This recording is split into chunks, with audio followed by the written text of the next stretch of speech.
अरे ठाकुर जी के शंख चक्र गदा पद्म आयुधों की तो बात ही अलग है। वेणु भी कहीं ना कहीं एक अद्भुत रूप है उसका भी। ये आयुध और ठाकुर जी के संसाधन हस्त कमल में धारण होने वाले तो बहुत दूर की बात, एक तनिक सा तुलसी दल जो कि ठाकुर जी के केवल चरणों से स्पर्श हो गया हो, उसका इतना प्रताप होता है कि यदि कोई व्यक्ति सवेरे तुलसी दल सेवन कर ले और तत्पश्चात पूरे दिन में यदि किंचित किसी कारण से उसकी मृत्यु हो जाए और तुलसी दल उसके अंदर है, तो कितना भी बड़ा पापी हो वैकुंठ जाने से उसको कोई रोक नहीं सकता है। क्यों? क्योंकि वह तुलसी ठाकुर जी के चरण से स्पर्श हो गई है। एक तनिक सा तुलसी दल जो ठाकुर जी के चरणों से स्पर्श है, ठाकुर जी का चरणामृत युक्त है, यदि उसका कोई सेवन कर ले तो 24 घंटे की जिम्मेवारी है कि यदि 24 घंटे में उसके प्राण निकल गए किसी कारण से, क्योंकि प्राण तो कभी भी जा सकते हैं, उसको वैकुंठ जाने से कोई नहीं रोक सकता। अतुल प्रताप तनिक तुलसी दल मानत सेवा भारी। लोग बाग कभी कभी कहते हैं, बोले ठाकुर जी को 56 भोग लगाओ, लाखों रुपया खर्च करो तभी खुश होते हैं क्या? नहीं, 56 भोग तो हम अपनी सुख के लिए लगाते हैं ठाकुर जी का। ठाकुर जी को तो कुछ नहीं, एक तुलसी चढ़ा दो रोज, एक तुलसी। और प्रसन्न करना हो तो वहां पे भी श्री राधा ये कहकर के ठाकुर जी के एक प्रयास बताएं, नित्य 11 तुलसी ठाकुर जी के चरणों में अर्पित करो। ठाकुर जी को परम प्रिय है। और उसमें भी एकमात्र तुलसी ऐसा है कि आप जैसे कहीं व्यवस्था ना हो तो तुलसी को पुनः धो करके फिर चढ़ा सकते हैं ठाकुर जी को। अन्यथा सेवा प्रणाली में निषेध बताया, एक बार जो ठाकुर जी को अर्पित हो गया वो दोबारा ठाकुर जी स्वीकार नहीं करते। श्रीमद् वल्लभाचार्य जी के चरित्र में एक भाव आता है कि एक बार ठाकुर जी की सेवा में व्यवस्था नहीं थी, तो व्यवस्था करने के लिए उन्होंने ठाकुर जी की भोजन थाल आदि में से एक स्वर्ण की कटोरी को विक्रय कर दिया। ठाकुर जी की स्वर्ण की कटोरी को विक्रय करके उससे जो धन आया उससे ठाकुर जी की सेवा के लिए प्रसाद आदि बनाया। तो कहते हैं ठाकुर जी ने स्वीकार नहीं किया। क्यों? क्योंकि वो कटोरी पहले ही निवेदित हो चुकी, ठाकुर जी को भोग हो गया वो। अब भोग को बेक करके आप धन लोगे तो वह पूरा भोग ही है, उससे जो खरीदोगे वो भी भोग है। और एक बार निवेदित वस्तु ठाकुर जी पुनः स्वीकार नहीं करते, पर तुलसी ठाकुर जितनी बार दो उतनी बार स्वीकार कर लेते। मानत सेवा भारी चीत स्वामी गिरधरन विशद यश गावत गोकुल नारी। कहा वर्णो गुण गाथ नाथ के श्री विठ्ठल हृदय बिहारी। श्री राधा हृदय बिहारी अखियन के भूषण गिरधारी। अखियन के भूषण मेरी अखियन के भूषण गिरधारी। अखियन के भूषण। बोलो वृंदावन बिहारी लाल की जय। श्री राधा रमण लाल की जय। श्री महाराज जी रास बिहारी ठाकुर जी साक्षात ठाकुर जी हैं, और इसका प्रमाण मैं एक नहीं अनेक दे सकता हूं।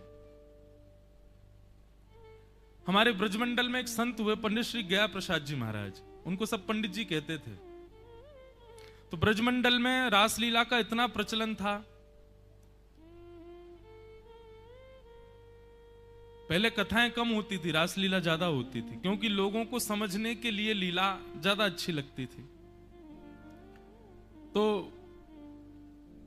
सब लोग कहते थे, बोले ठाकुर जी हमारे पूज्य पिताजी महाराज, आज पूज्य गुरुदेव भगवान पूज्य पिताजी पधार रहे हैं नासिक, बंबई आ गए हैं। अब बंबई से 6 साढ़े 6 बजे तक आ जाएंगे। तो उनको महाराज जी ठाकुर जी बोलते इसीलिए हैं क्योंकि वो रासलीला में कृष्ण बनते थे और वो इतने प्रसिद्ध हो गए थे वृंदावन में कि वो अपने ठाकुर स्वरूप के अलावा भी जब घूमते थे तो भी सब उनको ठाकुर जी बोलते थे। बोले तो ठाकुर जी जा रहे हैं, ठाकुर जी घूम रहे हैं, कहीं बाजार में मिल जाते रिक्शा में, और देखो ठाकुर जी ये शाम को कृष्ण बन जाते हैं। इसलिए सब ठाकुर जी बोलते थे। इसलिए पिताजी का उपनाम, मुख्य नाम तो कृष्णचंद्र शास्त्री, कृष्णचंद्र उपाध्याय, पर उनका उपनाम प्रसिद्धि हो गई ठाकुर जी के नाम से। तो हमारे नाना जी वो रासलीला में श्री जी बनते थे, किशोरी जी बनते थे, पिताजी से भी पहले। तो रास के प्रति एक भाव तो उत्पन्न हो ही जाता है जब देखते हैं ठाकुर जी को। तो पंडित श्री गया प्रसाद जी महाराज वो रासलीला देखते तो थे पर केवल लीला समझने के लिए देखते थे कि कैसे कैसे क्या हुआ होगा। और एक बात आपको स्पष्ट बताएं, यहां जो रासलीला हो रही है बहुत बेसिक रासलीला है, मतलब बहुत सूक्ष्म उसका अंश दिखाया जा रहा है। कुंज की लीला चल रही है यहां पर। निकुंज और निभृत निकुंज तो आप उसमें प्रवेश ही नहीं कर पाओगे, वृंदावन में होती हैं निभृत निकुंज की और निकुंज की। अभी तो केवल एक स्पर्श मात्र आप देख रहे हैं लीला का, नहीं तो जब निकुंज और निभृत निकुंज की लीला होती है जहां श्यामा श्याम के परस्पर प्रेम का सुंदर स्वभाव अष्टयाम होती है, अद्भुत आनंद आता है उसमें। वो रसिक जनों की बात है, रसिक जन ही उसमें प्रवेश कर पाते हैं। तो पंडित श्री गया प्रसाद जी महाराज रासलीला देखते थे केवल इसलिए कि लीला समझ सकें, कथा समझ सकें कि क्या भाव रहा होगा। बाकी पात्रों को वो सामान्य ही समझते थे, वो ये सोचते थे हमारे जैसे ही हैं ये पात्र, कोई मुकुट पहन के आ गए बस। लेकिन उनको कई रसिक जन कहते, बोले बाबा आप ऐसी भावना मत रखा करो, ये साक्षात ठाकुर जी हैं। बोले भैया देखो रासलीला में बैठे हुए की कहोगे, देखवे कहो, सब स्वीकार है, पर हम इनको पूर्ण ब्रह्म नहीं मान सकते, ये सामान्य बालक है।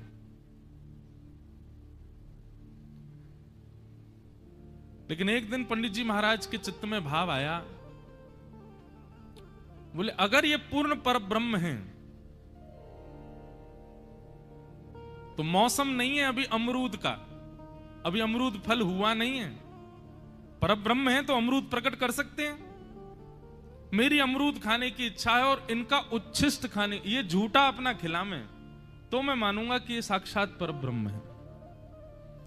और पंडित जी महाराज गोवर्धन में विराजते थे, बैठे थे कथा में। हमारी महाराज जी पूरी कथा श्री हनुमान जी महाराज, जगन्नाथ जी, गोपाल जी, राधा रमन जी, हमारे इष्ट चतुर्भुज ठाकुर जी, पूज्य पिताजी के गुरु जी और पूज्य श्री पंडित जी महाराज, ये दो चित्र सदैव रहते हैं सामने। पंडित जी पूरी कथा में बैठते हैं। तो बोले कि यदि ठाकुर जी ने अमरूद खिलाया, अपना उच्छिष्ट खिलाया, झूठा खिलाया, तो मानूंगा कि ये पर ब्रह्म है। और उस दिन लीला करते करते करते करते ठाकुर जी के जाने क्या चित्त में आया, तो ऐसी दर्शनार्थी भोग भोग रख जाते हैं, उसी में ना जाने कहां से कोई अमरूद ले आया और ठाकुर जी लीला करते करते गए और उसमें से एक अमरूद निकाला। अमरूद निकाल करके स्वयं पाया और पा करके सीधे भीड़ में बैठे दूर पंडित जी महाराज को देखा